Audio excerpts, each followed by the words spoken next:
Well, hello there and welcome to Travels with Geordie. If this is your first visit, my name is Peter Knowles and I live on this classic motor cruiser here in Victoria, British Columbia, along with the loving memory of my pup Geordie, all the while fixing it up for some pretty major cruising someday. If that's the sort of thing you might be interested in, please consider sticking around and subscribing. We'd love to have you. I bought myself a present.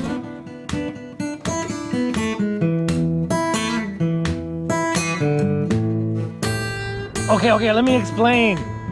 Okay. This is the ship's wheel that came with the boat when I bought it. Some of you remember it was a port side helm at that time. Have I got a picture? I must have a picture. Anyway, it's a lovely wheel and it's appropriate for the vessel and it came with it. But it's not really a lovely wheel. It's a bit, I think it's been modified over time. The ring that holds it together here is actually a piece of plywood.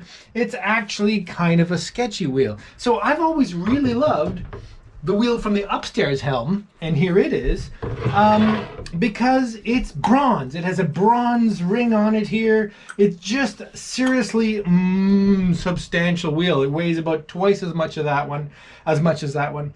And I love this wheel, so I always imagined I'd move this wheel down into the wheelhouse after I cleaned it up a bit and let this slightly less interesting wheel live up on the upper helm. Until Craigslist showed me this wheel. Does that look a little bit familiar? Well, yes, they're cousins. They're not brothers, and I'll tell you why. If you look carefully, it's about 10% smaller. I didn't know that until I got it home. But they're definitely the same wheel. Am I talking too much about wheels? I just love this wheel. I am very, very grateful to be able to have a matching wheel to my other beautiful wheel. And in time, you'll get to see me install them. And good morning, folks. Well, this is the typical weather we've been having for the last several weeks. Promisingly blue sky, but pretty heavy fog, some days heavier than others. But I'm optimistic for today. So I've just gone and toweled down the entire starboard side of the boat, which is the side of the boat that I have a chance of varnishing, because as the sun comes around, it will continue to dry it off, and I should be able to get a coat of varnish on here. It's 10 o'clock. The sun hasn't done much work yet, so I'm gonna let it sit just a little bit longer, take the heat gun and make sure all the little shadow areas are perfectly dry. Of course, sanding at this coat is really only Scotch-Brite, but it's still an hour and a half's worth of work. So I want to be varnishing here by noon, no later, finished by 1. Well, this is not very promising. The fog is getting thicker and thicker. Let's get to it.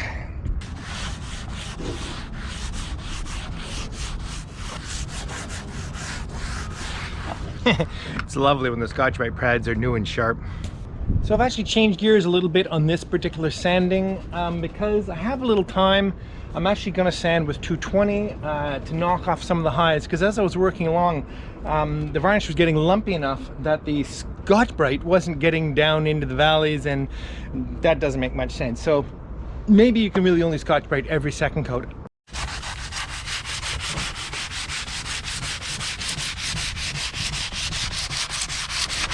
One thing about using sandpaper is you do have to be a little more careful about staying with the grain. Even when it's quite fine, it's amazing. It can create scratch lines in the varnish if you cross the grain.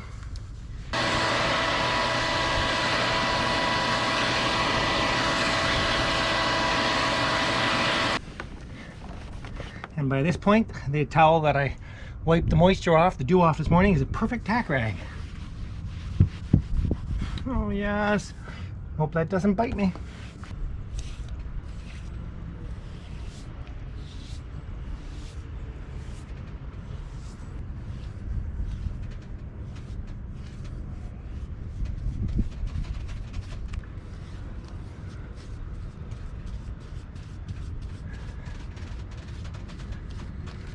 Doesn't look too bad.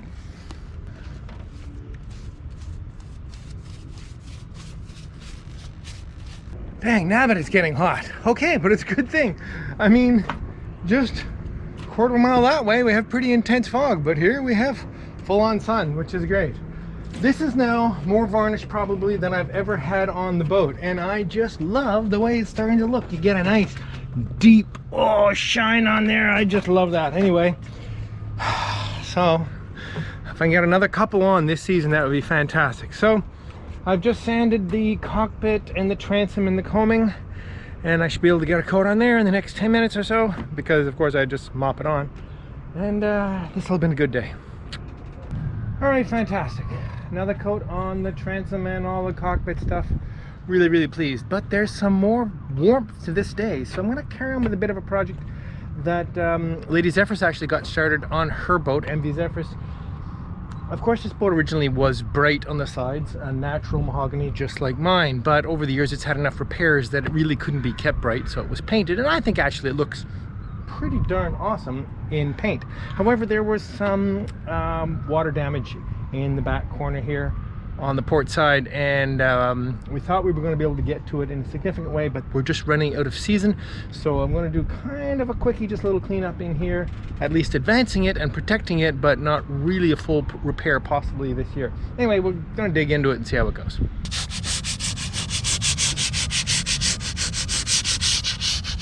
Okay, let me show you what we've been up to here.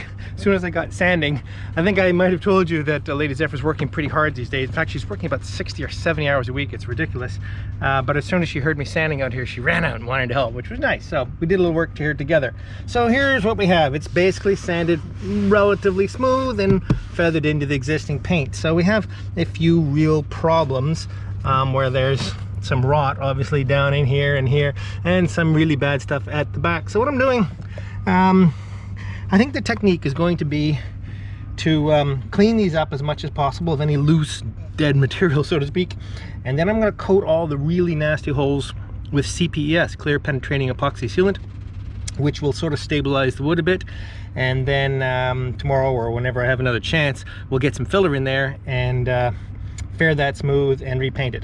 Now, it's not a perfect repair, it's not even close to a perfect repair, but it'll mean we can work away along the boat and deal with the worst of the messes one at a time, and you know, in time figure out a master plan for how to deal with all this. The problem with this particular damage is probably water coming in from the other side, but I may have already dealt with that, it's hard to say. Anyway, so I'm just picking away at here, getting the worst of the junk out of here, and once I'm done that, I'll hit it up with a wire brush, and then that should be stable enough that the CPES will get to it. Anyway, I've got a fair number of holes to look after. Well, I don't know what you've seen today of what I've been doing, because I just realized I've had the GoPro in telephoto mode, so you are seeing pictures this size. Anyway, all good.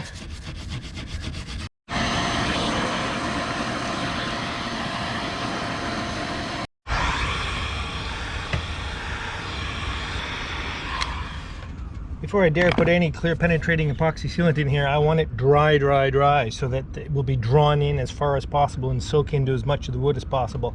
Now they say that this particular brand, which is the Smith's brand of CPES, that it's drawn into water, but I think it's better if it's dry.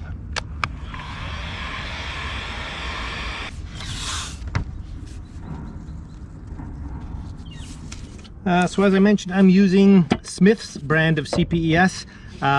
These cans look pretty ratty, but they're actually not all that old. This stuff is awfully easy to mix because it's just mixed in equal parts. And as you can see, it's very thin. Taking into account the enlarged volume by the wider glass at the top. Okay, here we go. This is actually quite a lot. But I have plans for the excess. That's if there is any. I often find that this stuff doesn't go as far as you think it's going to. Depends how much soaks in, right?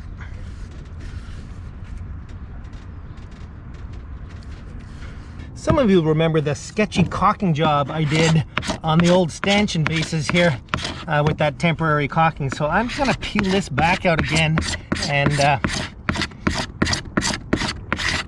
clean them out again with the drill, and then fill them with CPES. Yeah.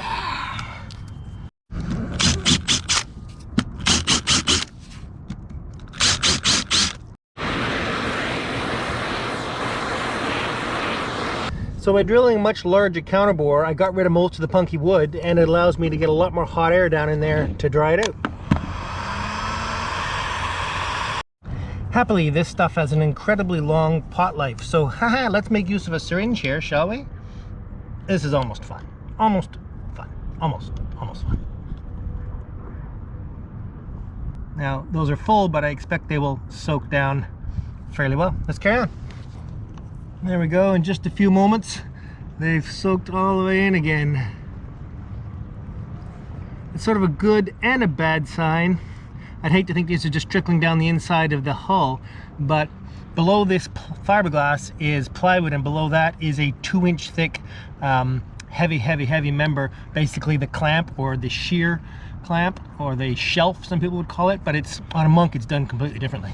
And the point is, I don't think any of the holes were drilled right through that, so basically it'll just soak in, and the more it soaks in, the better, obviously. Well, amazingly, I still didn't use it all, so that worked out really well. Oddly enough, the one stanchion base that I chose to use as an example for you all actually sucked up the most of it all.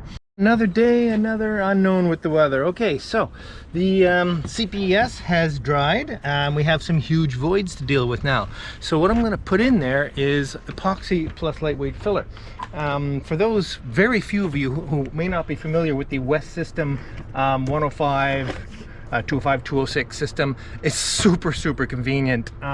You can get it with these equal measurement pumps, so basically 1 stroke of the resin to 1 stroke of the hardener, and that's automatically mixed for you. Mix it up in a little thing, and that's your base epoxy for whatever you want to do, whether you're doing layup with cloth or whether you're going to add a filler. I'm going to use 407 low density fairing, which is basically just turns it into a body filler type material.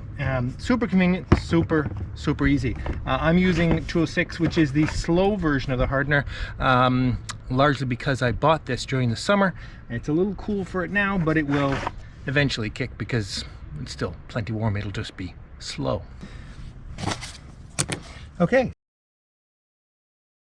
so I'm going to use a little of it for filling in my little stanchion base holes, which I put the CPS in as well yesterday. Okay, so let's just get mixing. This won't take long. So it's relatively thick because it's regular epoxy, so it's appropriate for filling in the little remaining holes I have on the bow of my boat. So as soon as this is stirred up, we'll go do that. Now I'll just point this into a little funnel here, and we'll fill these little holes up. Yeah, it's not too much, just enough. There we go, to make a little mushroom bubble over the top. Perfect. We'll mix them up with the filler, and at least for me, this isn't rocket science. You mix them in until you're sort of happy with the consistency. So I'm shooting for something that I can fill on a vertical surface and not have it sag back out again right away. That's quite a bit of filler, but after all, we need absolutely no structural strength. All right then, let's see how neat a job I can do of splashing some of this on here.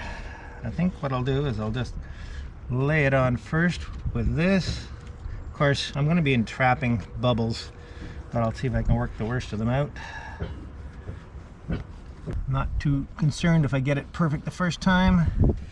There's a bit of a hollow in there, but that's fine because, as I said, this is a bit deep for a single coat, so I think I'll actually scoop some of it out. There we go. There we go.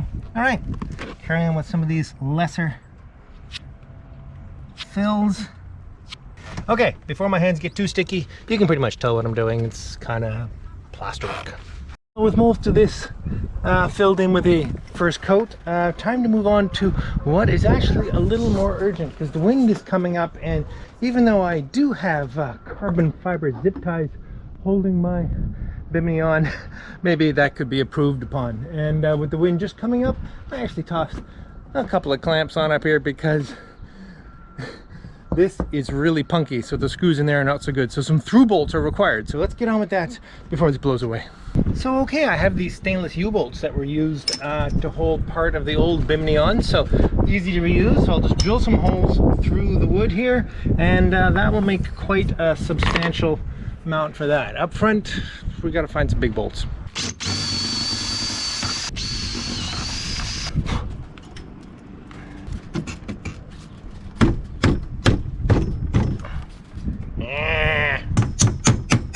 cameras are so effective. Okay. I really don't trust this very punky material here. I've decided to put some substantial blocks in behind. Pretty ugly, but it'll keep it from being pulled through, hopefully. I'd like it to stay up for as long as possible. I'm actually thinking I'm just going to leave it up over the winter because frankly, taking it down and putting it up, where am I going to store it? It's going to rot all balled up anyway. So if it doesn't blow off, it's great. And if it does, it's cheap to replace. Hey there, I thought you might be interested to see what it is that I've been up to, keeping busy when I should be working for you folks. Helping out a buddy build a porch here on this historic home in Victoria. Really enjoying it. It's kind of nice little thing to do. Of course, as most of you know, I used to be a custom builder, so getting to make a nice little bit of staircase is always good fun. Some might argue that this is slightly overbuilt, but I would object to that. I think a classic home needs a significant stair. All right, let's get back to it. Well, that's it for today. Going pretty well, actually. Just got to get the handrails on and last bit of paint, happily. I don't do paint. Well, hello and welcome to the Travels with Geordie Beer of the Week. It's a little chilly for a Bridge Deck Beer of the Week, but I'm going to milk this year out. I'll be out here in the snow if there is any. Canopy's on. It's going to stay solid all winter. I'm pretty excited about that. Okay, let's jump right into the beer. Now, this is a real adventure. This is Beere, B-E-E-R-E, Mental Floss. And this was gifted to me, sent to me by a gentleman named John O. In fact, he sent me 4. In fact, in the box also came, I guess it's kind of COVID's. No, I know why. It's because he needed to pack something in with something soft. Anyway, so I'm really looking forward to this. This is a hazy and IPA, and as he knows, I am very, oh, look how hazy this is. My gosh, will you look at that. This looks gorgeous. Really looking forward to this. Oh God, I really need a beer, I can tell you that. It's been a busy week. Cheers, and cheers to you, John. Oh, fast favorite. I have 4. Oh my gosh, it's fantastic. Caitlin, if you're watching, this is like that fantastic beer we had in San Francisco. It's just, it's so hazy. It's so hoppy without being too bitter. Oh, I gotta get more of this. Okay, we can't talk about beer all day because we have a bunch of people to thank. Again, an unbelievable week. 2 weeks actually, of course. I'm just so blessed by this whole thing. It's just amazing. First off, I want to announce that last week's, 2 weeks ago's t-shirt went to Randy C. So Randy C, you probably already know that you want a Travels with Geordie t-shirt for your question word of the week. Have a new patron. This last period is Bob Bassett. Thank you ever so much, Bob, for coming aboard. I'm so grateful. I could do this all afternoon. Also from PayPal, 2 new supporters, Stephen Hetler and Mark Thompson. Thank you both ever so much for your support. I could just keep thanking people, which is what I need to do actually. Whole bunch of more electrical stuff off the Amazon wish list, which is fantastic because it means when I get to that project after the engine goes in, I can dive straight in. 2 beautiful big bus bars which are required for the ground returns. They came from Dennis Dorsey. Thank you ever so much, Dennis. That was great. 3 of the high current short bars. These are for the main battery connections, both in the build on the main and then up into the power panel. And they came from Kerry O'Banion. Thanks so much, Kerry. So cheers to both of you. I'm so grateful. And then, this is pretty interesting. Mark Petto looked on the Amazon wish list and said, you know, Peter, that's tiny little spool of electrical wire. I can get a much better price on that. And he sent me a 100-foot roll of electrical wire, and that is fantastic. I'm so grateful for that. And he sent it to me through a really good contact he has, because that's a lot of wire. So thanks again so much, Mark. And that's been really fantastic. And Robert Mayor got in touch with me because he so kindly last time sent along the charging relay, which I didn't know who sent it. So the battery split charging relay was sent by Robert. So thanks so much, Robert. My goodness, well, that's been a lot to get through. So all we really need to wrap this up is a word of the week. And I haven't even thought of one yet.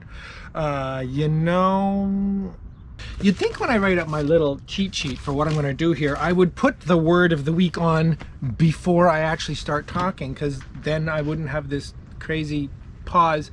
It's been a wild week. But I think there's no doubt about it. I have to honor my Canadian friends. This is Thanksgiving weekend coming, and I may have used the word before, but I think it's opportune that the word of the week this week is thankful.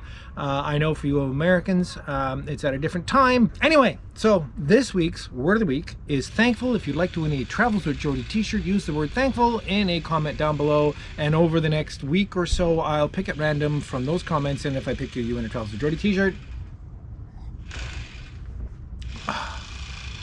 I have 3 more of these. See you next week.